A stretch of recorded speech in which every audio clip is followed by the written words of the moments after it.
Welcome to the Feel It Live at Work online retreat. I'm Karen Hoffman of A Work Life You Love. I'm the host of the retreat, and I'm a coach specializing in helping people create work lives that are both fulfilling and personally sustainable. In this session, I'm speaking with Danielle Skogen. I'm so glad Danielle is part of this retreat. First, because of the joy and seemingly boundless energy that she brings, and because she's a coach like a number of the other speakers, but she also has experience and expertise in social impact initiatives and nonprofits. I'm sure there are quite a few listeners who would like to go in that direction, or perhaps already are going in that direction, who would like to hear from Danielle. So I want to tell you a little bit more about Danielle. She's a feminist life and leadership coach and a social impact consultant. She's dedicated to creating a world where all women lead lives they love and have the courage and capacity to lead the change that our world needs. As a coach, Danielle helps women connect with their true desires, overcome their personal obstacles and the oppressive systems that hold them back. And she also helps women step into their feminine power, their fierce feminine power, and create the life that they've always dreamed of. Danielle has coached women from all over the world. She co-founded a girls' empowerment nonprofit in Guatemala that has impacted thousands of at-risk youth, and she's directed multiple global nonprofits. She also has provided consulting services to global leaders, social businesses, brands, and nonprofits. When Danielle is not coaching or supporting change-making nonprofits, she spends time exploring the Canadian Rockies, gazing adoringly at her young son, ranting about the patriarchy, and enjoying street food from around the world. I want to give you a very warm welcome, Danielle. Mhm. Welcome and thank you for joining us. Thank you so much, Karen. I'm really honored and excited to be here and to be connecting with everyone through this virtual method. So thank you. We all spend many hours a day, many days a week, many weeks a year at work in our jobs or businesses. And many people yearn to have more purpose, more of a sense of purpose. Um, and for some of us, that sense of purpose, they want that to come from making changes in the world, transforming injustices and inequalities. And as we make our way in the world, whether or not we're purpose driven, um, many of us are challenged to preserve enough time for taking care of ourselves. Mhm. And Danielle, you're going to be talking about that today, cultivating a meaningful work life without losing yourself. But before we dive into that topic, I want to ask you to tell us a little bit about yourself. Specifically, what is your relationship to this topic of creating a meaningful work life by having purpose, possibly by working to have an impact, and being sure to take care of yourself while you're at it? Mhm. Well, thank you so much, Karen. I think, gave me a robust introduction. So a lot of what I do has already been said. But yes, I am someone who is very purpose driven in my life. For me personally, that is how I have found the highest level of fulfillment and joy in my life is to be doing very purpose driven work. And I'm a huge advocate for everyone being able to find a sense of purpose in their lives, whether that's in the workplace or outside of the workplace, which is also an option as well. I really believe that it's my life's purpose to support women to reach their highest potential. As you said in my bio, in a number of different ways, whether that's just coaching them individually or really kind of on a more macro level of helping women leaders launch organizations that can change the world or consulting those organizations directly. So I am very passionate about having a very purpose driven life. I think, for me, what's helpful is I like to give a bit of a definition to when I'm using the word purpose, just because I think different people might have a different understanding of what that means. And for me, it's just really having a very clear direction and an answer to the question of like, why am I here? I do believe, regardless of any kind of uh, spiritual practice that anyone has, that we are put on this earth for a specific reason. And the ability and the opportunity to discover what that reason is really, I do think, is the recipe for a truly fulfilling and joy-filled life. And so it's really just kind of looking inward to say, what's my unique and valuable purpose? Why am I here? And kind of using that to guide our decision making, guide our lives, and again, whether that's in work or outside of work. I think one thing I really liked about your question and when we were talking in preparation for this conversation was that focus on taking care of yourself. I think historically when we've looked at very purpose-driven work, it's had a very masculine energy of kind of go, go, go and hustle to do more and expand more and reach, these immeasurable goals. And so one thing that I'm really trying to do is kind of bring a more feminine approach to purpose-driven work that both allows for us to expand and impact the world and impact the lives of others, but also do so in a way that really prioritizes our own self-care, our own personal well-being, and also really collective care as well. I do believe kind of this, the health of one is representative of the health of all. And so if we're not taking care of ourselves and everyone's not able to take care of themselves, then we all really struggle as a community and as a network as well. So kind of really bringing in a more feminine energy to purpose-driven work is something that I'm striving to do. I really resonated with your approach to this retreat just because I am someone that hadn't had for many years work-life balance. I was always had the passion part, working in nonprofits in international work, which was my background before I became a coach. Was always very passionate, but because I was so passionate, I put that work before my own well-being, working 60 plus hour weeks, well into, the 2, 3 a.m., not having time for friends or family or my own health, just putting everything before, all my work and my passion for my work and drive to support the communities I was working with before my own well-being. And I really saw extremely high levels of burnout. And what was really eye-opening to me was that really challenged not only, how I was feeling about myself, but really my ability to kind of serve my purpose in a way that was most impactful because I did burn out and I wasn't really serving anyone at that time. So that's kind of really become a foundation of my work as well, is helping women really realize that sometimes the most powerful thing we can do for other people and the world is to really take care of ourselves and nurture really radical self-care. I love that. It's so important. And I just love the point that how can you be of service if you're not taking care of yourself? And it's so elusive. So I'm really glad you're contributing that. It's wonderful. So I wonder if you could tell us, talk a little bit about why you think it's so important to have purpose in your work. Yeah, great question. Like I said, I'm a strong advocate that it's one of the keys to a truly fulfilling and healthy life is to have a sense of purpose. Um, whether that's in our work or not, there's been so much research conducted on an international level that really proves that people who feel a sense of purpose, whether at work or otherwise, are healthier, happier, experience better relationships, and live longer. In fact, I was one of the concepts that I work a lot with when it comes to life coaching and helping people discover their purpose is the Japanese concept of the ikigai, which is in English Ikigai, if anyone wants to look it up.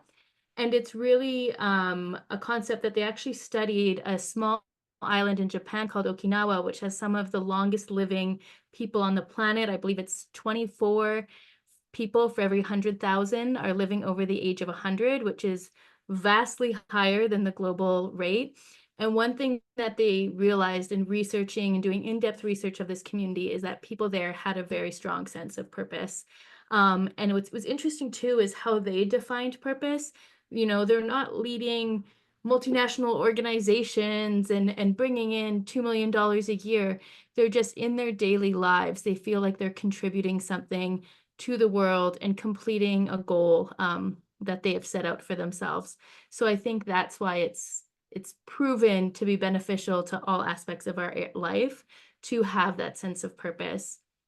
As I said, I don't think it has to come from work, but the average American and Canadian person spends about 90,000 hours of their lives. I think that's over 11,000 working days in their job. So why wouldn't you want that to be the area of life that is so fulfilling, so joy-giving? And so having a sense of purpose in our work is just one of, I think, the easiest routes and most direct routes to a more fulfilling and healthier, longer life. Um, I love hearing you speak to that question. First, the part about how having a purpose is good for your health. Who knew? But it is. There's research on it, and um, it is. It benefits you in so many different ways. And that is fascinating that there are places like Okinawa where um, people have a sense of purpose and a few other things going for them, and they stay really healthy for a long and live a long time. Mhm, mhm, I love hearing about absolutely. that. Um, so what about you in your own work? In your own Mhm, work, how have you cultivated more purpose in your work? mhm. I Well, I get the impression from what you've said so far that it's evolved and it mhm, continues evolving. Can you talk to us a bit about that? mhm. Yeah, definitely. I've always been a deeply like introspective person, asking myself questions that often get me into trouble and cause me to uproot my life. I did quit my teaching job. I was a teacher formerly, moved to Guatemala just because I wanted to have a deeper sense of passion and purpose in my life. So I've done some pretty big swings with taking steps in my life to create a life of purpose and a really value aligned life. Living in alignment with our core values is something that I'm a huge advocate for and do strive to support my clients in.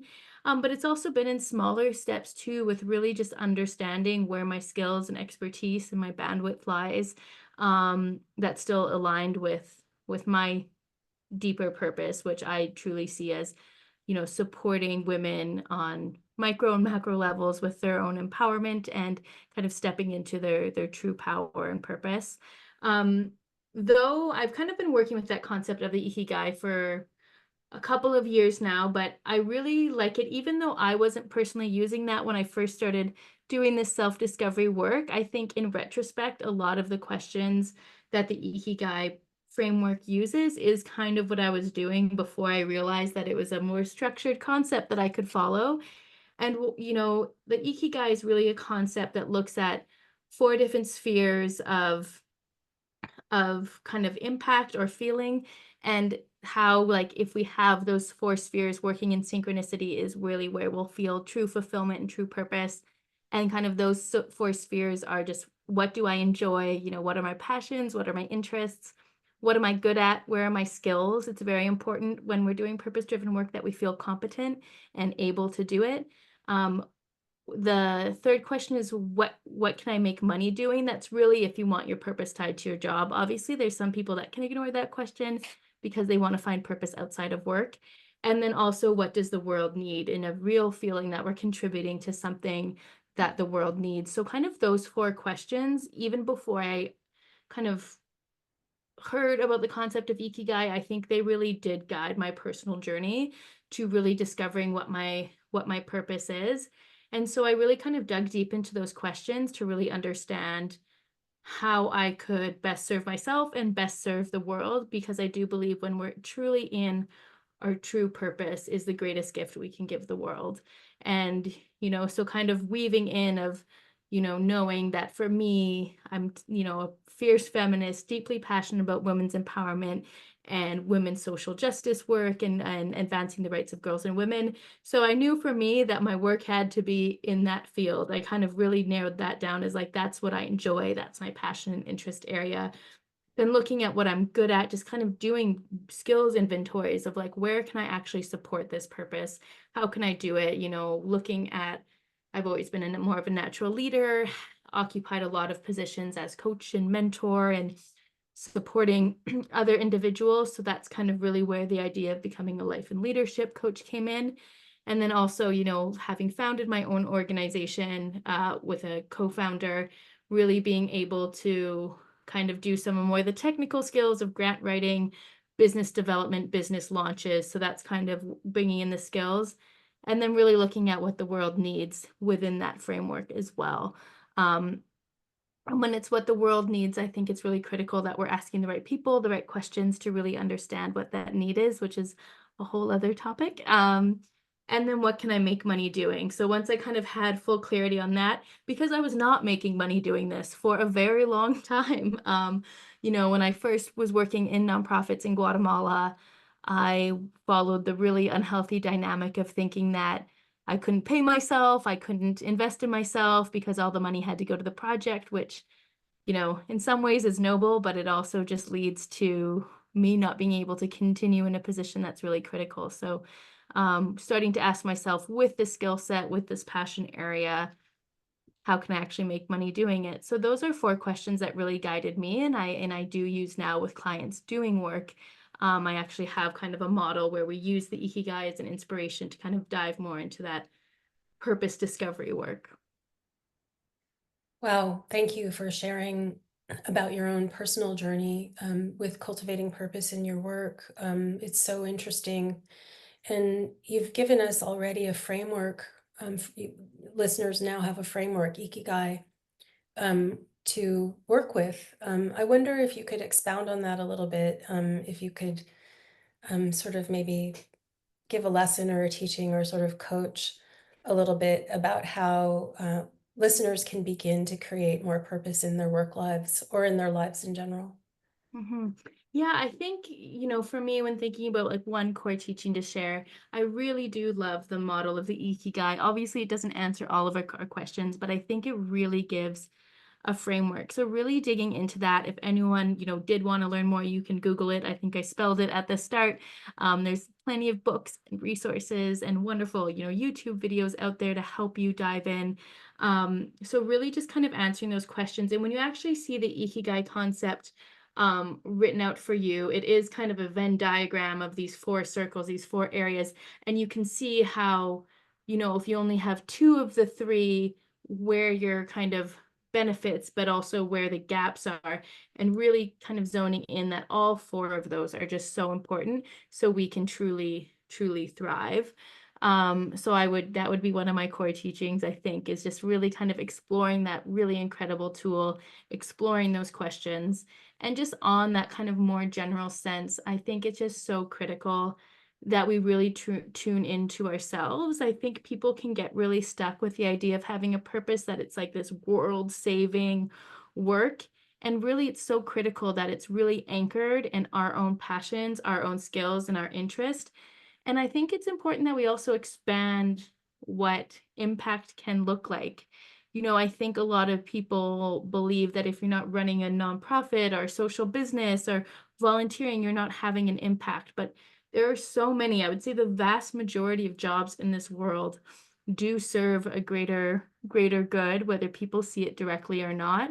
So we can still have this great impact within our own skill sets. It doesn't mean you need to be fundraising for a community in a different country. If we even look at artists, for example, they're making the world more beautiful so everyone's lives are amplified, and that is an impact on the world. People that work in marketing are helping businesses thrive so that those people can support their families and support their communities. And people that own gyms are helping people achieve their health goals, which is so critical in today's world. And I even thought of one time I met this photographer, and she was saying, I'd like to do something more with my photography. I'm like, you're helping people capture their happiest moments that they will treasure forever. That is impactful work. So really, reframing maybe what we already do in the world. I'm not going to say that there's not some jobs that I do think take away from the well-being of the world. Unfortunately, I do think that exists, but really expanding how we see impact and really tuning into our own skills and passions and interests and seeing where we can find a sense of purpose and impact within that, and not just trying to do something because you feel like that seems more purpose driven to the external view. Mhm.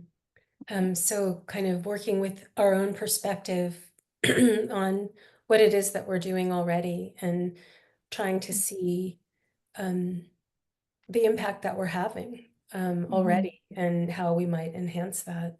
Um, I love that. I love the examples you gave too. It's beautiful. Um, so I wonder, we've been talking about already about how some people don't only want to have a sense of purpose, they want to be involved in changing the world for the better. They want to Mhm.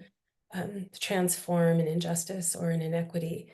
This is frequently called impact-driven work or having an impact.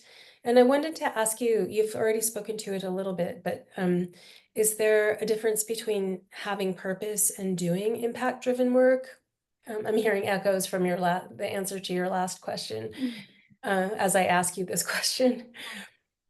I think there is, I do think when we're actually looking up the real definition of impact driven work, it really is, there's a clear, measurable deliverable that's going to have a positive impact on the world, whether that's on human beings, the environment, animals, or our systems. So I think there is a difference, but if we were to just turn inwards and think about like a greater impact that we want to have, I don't think it necessarily has to fall under those categories. Like I was saying in that previous question, is I think we can expand the scope a little bit about what it means. But in like the technical term, when I say I'm a social impact consultant, I am more specifically working with people that are looking to have like that clear linear um, positive impact on direct, communities or social justice issues that are really critically needed in society. And I think one thing maybe to discern a bit of the difference is really impact driven work would be kind of the external of, what does this world need? Where is if I'm working with this specific community, what do they need? What would they define as success, as, critical areas of support, and kind of reaching out to that. And so I feel like when it's impact driven is really important that there is this very um not external approach, but like we're really working externally with the different stakeholders that are involved to make sure that what we're doing is impactful and ethical and sustainable. Whereas I do think technically purpose can be something that just more like brings us that sense of joy and fulfillment. I do think that positive impact on the world for the vast majority of people is a key piece of it, but I do think there's a little bit of a difference. I feel like I gave you a very contradictory gray answer there, but I do think it's a complex one because like I said, I do think so many jobs can have a positive impact on the world. But I think if we're looking up, in this field of work, what impact driven work means just does have a bit more of a linear deliverable for global communities. Right, and what really comes through is how for those of us who want to have an impact, a social impact, an environmental impact, some want to change the world in some way. That's real, given the conditions of the world that we live in. It's you know we want to help. There are some dire circumstances, and we want to help, um, and and yet sometimes it's like our eyes are bigger than our stomach, like, Mm-hmm, and we get into territory that um, it's too big, it's too much, and mm-hmm, that there may be ways to help that don't involve stretching yourself too far, or mm-hmm, there may be ways to take care of yourself um, mm-hmm, while you are stretching and really mm-hmm, fighting mm-hmm. for Yeah, change, absolutely. and that I think that leads me to my next question. Yeah. So you and I talked before about, and we've mentioned it already in the interview about one of the challenges of impact-driven work is that it's easy to become overly focused on what you're trying to change, on your mission, Mm-hmm. so much so that you forget to take care of yourself. You let your own self-care slide, and then you're no good to anyone. Mhm, And can you give our listeners some instruction or words of wisdom on how to recognize this pitfall and how to mhm, avoid it, or if you're already in it, how to get out of it? mhm, mhm. Yeah, definitely. And I think the hard part about this question is that I just don't think there's an easy fix. There's not like a 1-2 tool that you can do to really, there's all these guides of like 3 things you can do for self-care, but I do feel like it is a much bigger shift. It really has to be a shift in our beliefs for this to be real. And that's really moving out of kind of what is, for lack of a better term, martyrdom of thinking that, we just only serve other people and that's how we kind of contribute to society, and really do shift that thinking. I think as women, I do specifically work with women, we are really wired to support other individuals and just be nurturing and caring and want everyone else to also thrive and be healthy and be cared for, whether that's our friends or our family. And so for centuries we've really been told this message in a very kind of more patriarchal sense that we must do this, put everyone, we're going to go real patriarchy, like husbands before ourselves, but really just families, jobs, communities, friends before ourselves, thinking that this is the best thing we can do for them. This is the best thing we can do for those people or our jobs or the world, is to invest in them. But really, when we're doing this, we're running ourselves totally ragged. We're getting exhausted. We're burnt out. And as a result, these people and the work that we're trying so hard to serve is getting a burnt out, tired, exhausted version of ourselves that then can't truly support them in the most impactful ways, where we're less creative, we're less productive at work, we're less able to show up with patience and love and energy for our families and our children. We're just really just treading water to survive, so we can't actually have the impact on the world that we want. Whereas if we push back on this long-standing narrative and we say, like, I first have to invest in myself, and then from this place of abundance I can invest in others, allows us to, and that could mean prioritizing your yoga classes, or it could mean taking a job that you want that maybe your partner doesn't want, or, all these different things, setting boundaries at work and saying no to projects. And then you'll be able to finally kind of fill your own cup, be fully supported in your own life, personally, professionally. And then from this place of abundance and joy and energy, then you can actually show up for your family and your friends and your colleagues in a way that they truly deserve. You'll have more energy, you'll be more creative, you'll be more optimistic. And that's what they deserve as well, and that's what I'm trying to say. It's not selfish to invest in ourselves. It's almost selfish not to, because then we're just giving the world this lackluster version of ourselves, when the world really does deserve us at our best, and the people we care about deserve us at our best. And I want to show up for my friends and family as someone who's happy and excited and creative and patient. I think that's the one that's most obvious. And when we're burnt out, patience just plummets. And so really investing in our own well-being is not just something for ourselves. That is one of the greatest gifts we can give the world, because the world really does deserve to have us, thriving in our power to show up. And so that's what I think is just so important, is we need to have that shift in our beliefs and truly see the value in investing in ourselves to see the change. And that's what I had to go through, is like this wake up call of, I'm not actually serving this project I care about when I'm completely burnt out, and, I can't even focus on this grant application. Yes, I'm dedicating 30 hours to it, but wouldn't it be better if I just dedicated 15 hours to it when I was actually, rested and taking care of myself? So yeah, that mindset shift I think is the most critical piece, but it takes work. Beautiful. I can relate to what you're saying, the experience of having burned out and learning to take care of myself also. And I think that's great that you point out that it's a big shift. And you actually do mention three things you can do. Mhm, All of that is important. The little mhm, things you can start to do, um, and the awareness that it's a big shift, that you're going to mhm, have to cultivate if you're not doing that already, which many, many, many of us are not. mhm, mhm. Um, Thank you, Danielle. Your wisdom is really valuable, and I really appreciate you sharing it with us today. I understand that you have a gift available for our audience. Would you like to tell us about it? Absolutely. It's really in line with so much that we've been talking about. So it is kind of the 4 secrets to launching a change-making project. But I think it's really helpful whether or not you plan to launch a project or not, just getting into this kind of more purpose-driven life, It's really just four key things that we should be doing as women leaders, regardless of what that looks like, to truly ensure that the work that we do in the world is thriving, and also that we are able to live lives of joy and abundance and purpose and passion as well.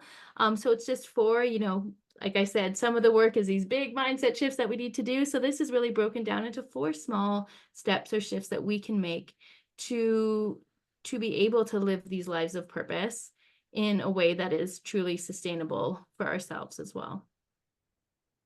Wonderful. That sounds super valuable, and I encourage everyone to go grab it. Um, you'll find the link to it in the email that you were sent today, and it will also be in the notes below this interview.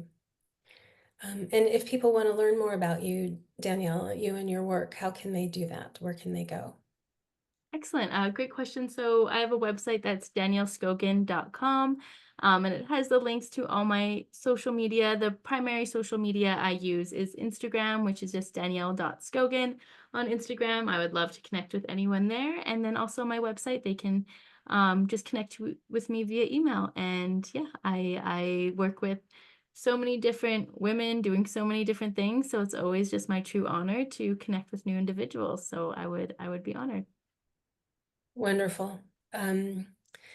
So to close our conversation, I wonder if you could share with listeners, what's the one quality or value that you feel is the most important to embrace in order to have both purpose and or impact on the one hand and personal well-being on the other? Mhm, mhm.